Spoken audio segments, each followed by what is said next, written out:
بارشوں سے قبل خطرناک اور مخدوش عمارتوں کو خالی کرانے کا فیصلہ کیا گیا ہے۔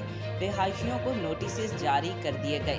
کمشنر کراچی سید حسن نقوی کی زیر صدارت اس سلسلے میں ایک جائزہ اجلاس ہوا، جس میں سندھ بلڈنگ کنٹرول اتھارٹی کی جانب سے کمشنر کو بریفنگ دی گئی۔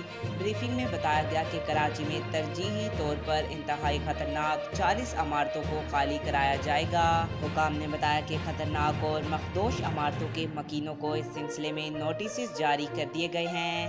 مخدوش عمارتوں کے گیس اور بجلی کنیکشن منقطع کرنے کے لیے اداروں سے رجوع کر لیا گیا ہے۔ کمشنر کو بریفنگ میں مزید بتایا گیا ہے کہ ضلع جنوبی میں 450 عمارتیں خطرناک قرار دی گئی ہیں۔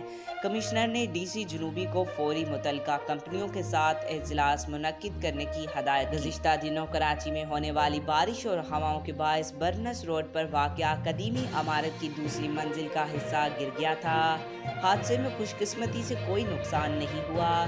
خستہ حال عمارت کو پہلے ہی خطرناک قرار دے دیا گیا تھا۔